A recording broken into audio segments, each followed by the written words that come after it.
Well, a parliament of masked owls has been discovered in a part of Western Australia which is not usually associated with the animal's habitat.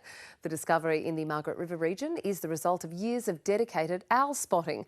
Our reporter Anthony Pansia joined the owl hunters on several expeditions.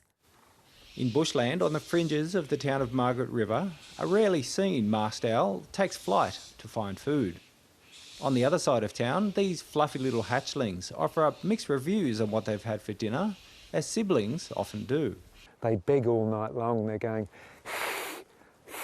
must drive the parents mad. They're coming out of that hole there. If not for the dedicated work of volunteers like Boyd Wykes, the existence of these magnificent birds of prey in Margaret River might have gone unnoticed. So you can sometimes hear that from hundreds of metres away, and we were fortunate enough to hear that when we were out and about. It was only after long, cold and fruitless nights searching for the masked owl they finally made an appearance. That's good. You can't wait to sort of get home and say, hey, we've seen something that nobody else has ever seen in southwest WA. Volunteers have now identified a handful of parliaments of masked owls in and around Margaret River, but fear common household rat poisons could be their biggest threat. So we're in bushland not too far from town, and we've just come across these two juvenile masked owls beginning their nightly ritual of begging or screeching for food.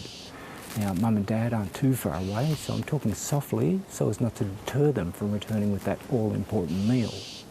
Now, the birds can't see our red lights, but they can detect our presence, and they do that by bobbing their heads from side to side, effectively expanding their field of view. Now, it's certainly late and it's very cold, but it's detections like this so close to town that's encouraged the local shire, householders and some businesses from changing approach to baiting and hopefully keeping these birds safe from harm. As part of our contract with our pest controllers, we've specified what kinds of poisons they need to use. A local winemaker went a step further, eliminating the poisons and encouraging owls to move in to act as pest controllers. That would be an amazing result if we could get a family of owls living there that actually give us a natural control of our rodents without having to do anything else, basically. So, the old story of working with nature rather than trying to control it. So little is known about masked owl populations around Australia. They're actually listed under 3 different conservation statuses: vulnerable, threatened and endangered. This renewed recognition of their significance gives those populations the best chance they have of returning to healthy numbers. I suspect it's the only time in Australia that an area has been called owl friendly to look after its wildlife from an issue that really we shouldn't have. A wise approach to welcome more feathered friends.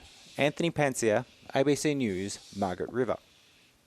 I mean, they really are beautiful birds to look at, aren't they? Certainly and we've got a couple of tawny frogmouths in the back of our garden in the tree, and they're really cute, but they're not owls.